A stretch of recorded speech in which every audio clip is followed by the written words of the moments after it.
Let's take a look here at a box base example, which is another common layout but that was found at Town Hall 16. So if we look at here, like I said, you always want to set a funnel with a word walk and then use the siege to set the other funnel. So obviously I want to always try and go for flinger value, but in here I don't find flinger value, just like the other base didn't have flinger value. So I'm always going for the siege breaks here.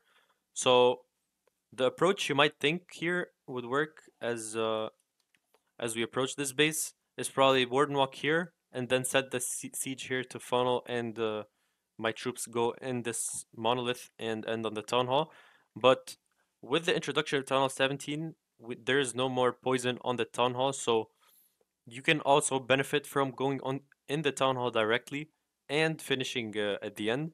Now, also the reason why I'm not going opposite is, as you can see, there's two sweepers here, which as you approach the core, these two sweepers are going to end up affecting you so badly that they're going to push the healers like very far from your troops, and you're not going to be able to get the healing here. And also all these ranged defenses, if you end up on them, because you might need to use your warden tome in this area. So if you have no warden tome and nothing to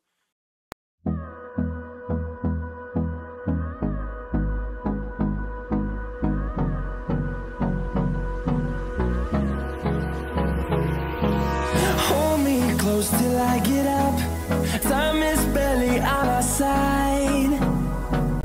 I don't wanna waste what's left. The storms we chase are leading us, and love is all we'll ever trust. Yeah, no, I don't wanna waste what's left. to basically get this area down, it will be very difficult for you to get the 3-star or even the 2-star in this case, since the town hall is very well protected.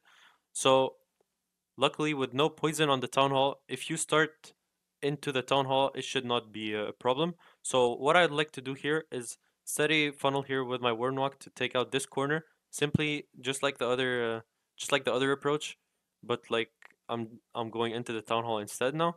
So I'm setting the warden walk funnel here, and for the siege, I'm going to be using the siege breaks in this area to set the funnel here so that my throwers don't go on this side. And right after the warden walk is done, I'm going to end up putting my two ice golems here, my throwers, my king, my queen, my mini warden, and I'll wall break here once just so I can get access to the town hall compartment. And for my other wall breakers, I can simply use them for the siege break troops, like for example right here, even if they won't do much, but at least it's find some value for the wall breakers I have.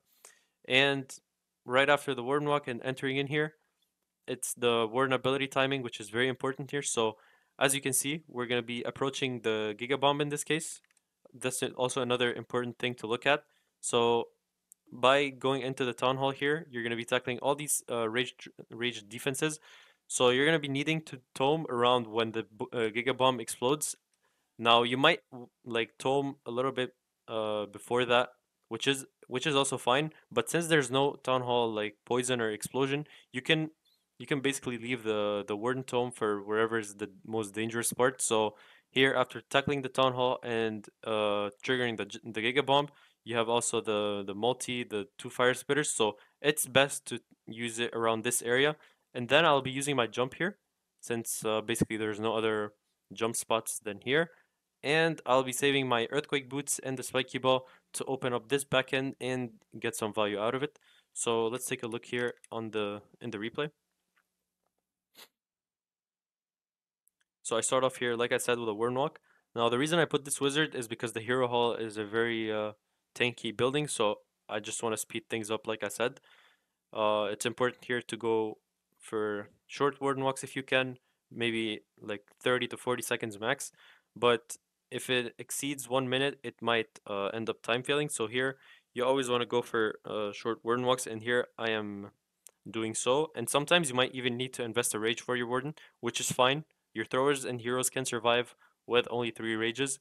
Just the important part is you don't mess up the funnel with the Warden Walk, or you don't lose the ability early, which can cause a lot of problems here. So here it wasn't really needed, so I could have just Warden Walked the Expo with no problem here. And I'm simply just being patient to set the funnel.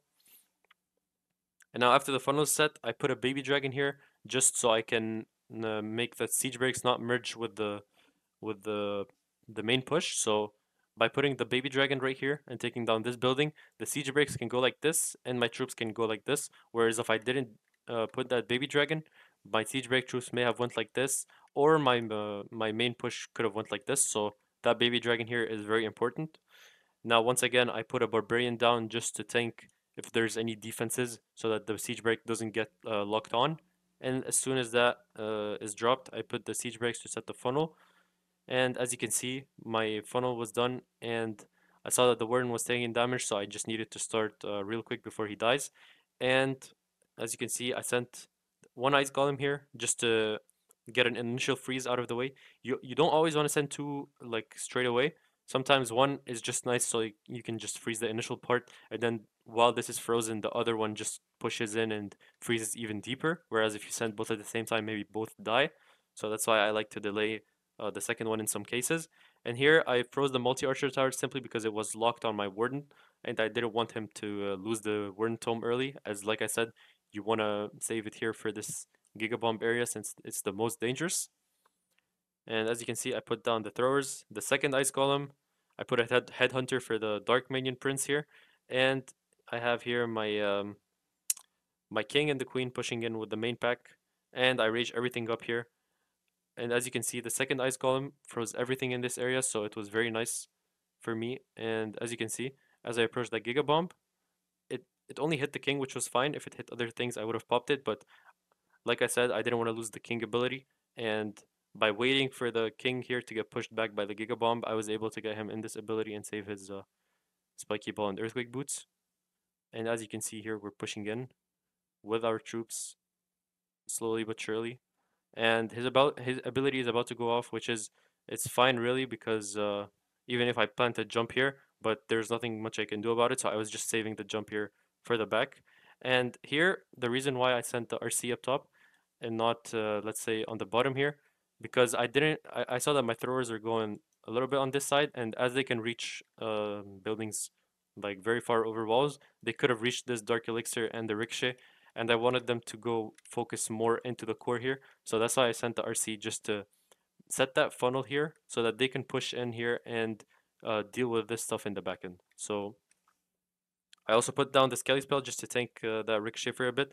And here I popped the shield and the spear just to be able to take that ricochet down and use a couple of spears for the back end. And as you can see here, as we approach the monolith in the back end, I popped the queen ability and the rage. The three queens and the rage is always a very great combo to through the wastelands, through the highways, till my shadow turns to sun rays, and on we'll go. Through the wastelands, through the highways, and on we'll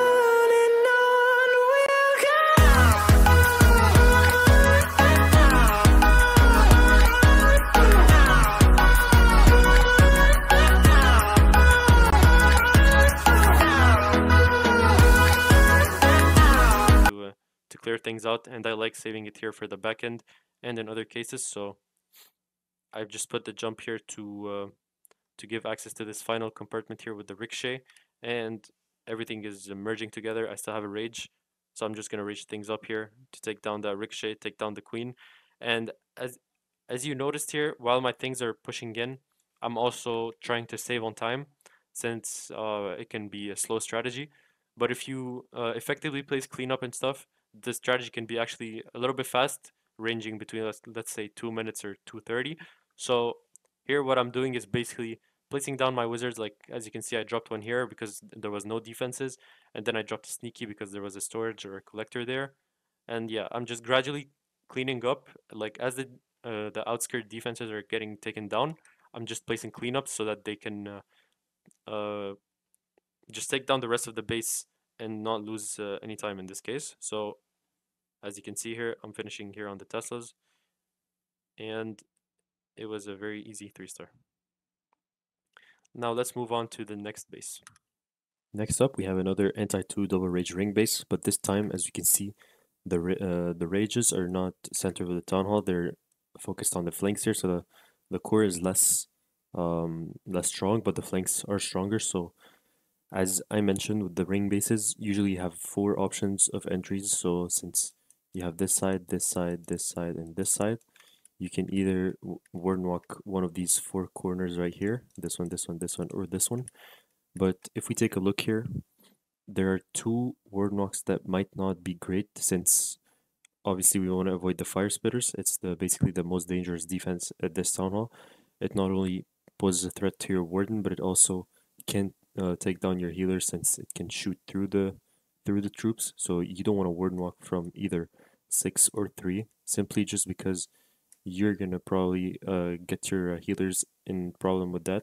And also, if you enter into the single here, you're gonna take fires from this spitter and this spitter like this, which is obviously not great news for your troops as they might die into the core. So what we want to do is either go into the mono or into the side, but avoid the fire spitter. So what we're gonna do is certainly warden walk either this corner or that corner, which doesn't really matter. But the entry, which we're gonna probably take here, is into the multi. Now this wall breaker might seem impossible, but if you don't know how wall breakers work, it's basically they go after the wall that is not that is closed up and that has buildings behind it. So here, where it would go to if you place it right away, it would probably go on this side since there's a bomb tower there, or on this side. So if you warden walk this corner out and take down the bomb tower and the air defense, it means that this segment of wall right here does not have any defenses behind it anymore, which means if you put a wall breaker right here, it will actually go to this one since it will be the closest wall, and this segment right here will be pretty much out of range, so it will only see this wall, and it will break open that one, so you can send another one and break open this. So this actually is a great entry, which was um, being let's say countered here by that dead zone, but by warden walking this area out, you can easily wall break here. And if you can see, the reason why I chose this entry over, for example, the mono, because if I had to go into the mono here, and if I put the siege barracks at 12 in this case, the siege barrack troops would probably die out around the multi inferno, which I don't want to happen. I want them to survive quite a bit. So in this case, I'll be putting my siege barracks down here, and they're gonna walk this flank and all survive since there's basically no threat other than the expo.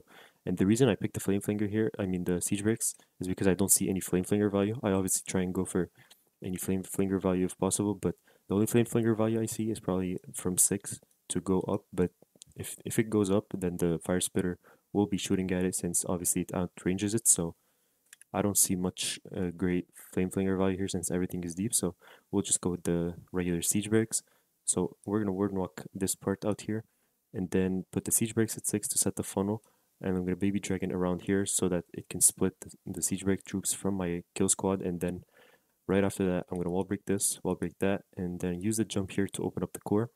And once in the core, I can actually use the king ability just so I can wipe out the entire core and open this back end, and then I have my RC and uh, the other spells left to take care of that. So let's take a look at the replay and go over everything real quick.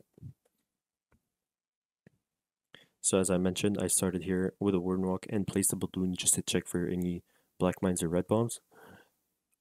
And then I placed the healers right behind so that he can go and take those defenses as mentioned. Now obviously I can go for the expo, but the expo is a little bit too far. So I don't want him to go into that multi-archer tower range because all 3 archers are going to be shooting at him, which means he's going to be needing a rage, and it might be too expensive for no reason. So I'm already here setting my funnel here with a wizard and a baby dragon to cut off the the pathing here so that the siege break troops don't go in and merge with my main push.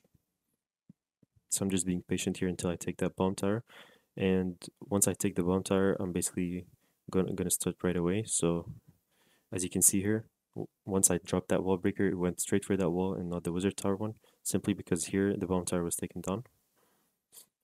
And right after that, I put the barbarian to just like tank any damage so that the P.E.K.K.A.s can actually tank and not the siege breaks. And now right away, I put the 2 ice columns, the throwers in, some balloons, and I can here I put a freeze on the expo just because the expo was locked onto my warden, which would have probably forced my warden ability, and I don't want that to happen this early. As I mentioned, you always want to try and save the warden ability to be able to protect your king, because the deeper you get your king, that means your earthquake boots and the spiky ball are going to be popped into the core here, which is going to take down most of the key defenses and also open up the back end. So you always want to try and save that for later.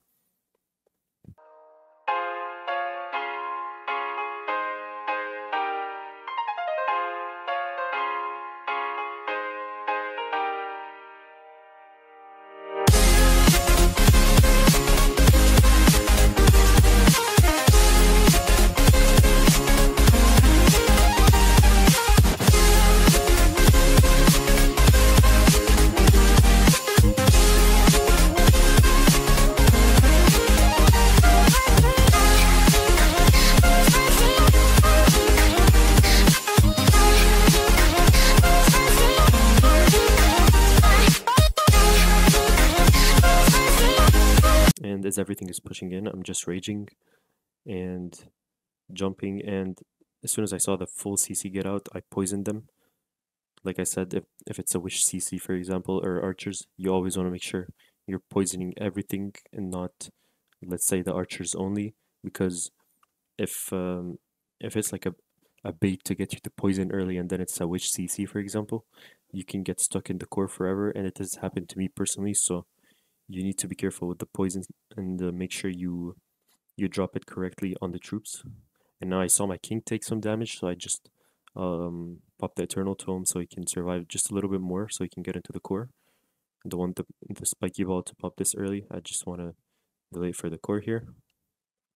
And as soon as I went into the core, I popped the ability and it took down the single. It took down, it damaged the other buildings around.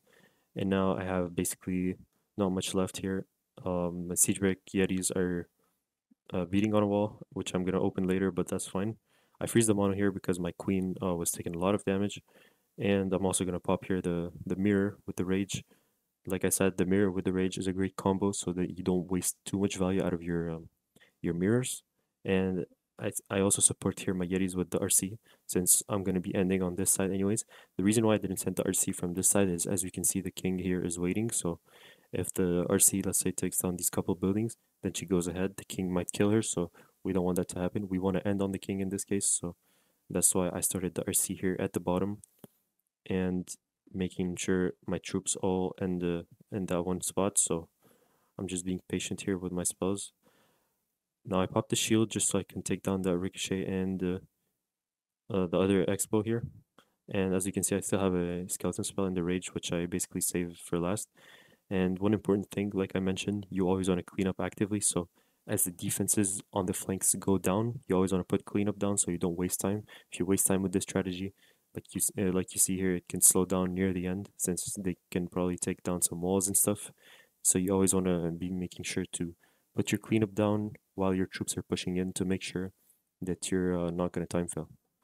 And as you can see here, I didn't really need the last rage. I just put it down to speed up things. So yeah, it's a very powerful strategy if executed correctly. Now let's move on to the next one.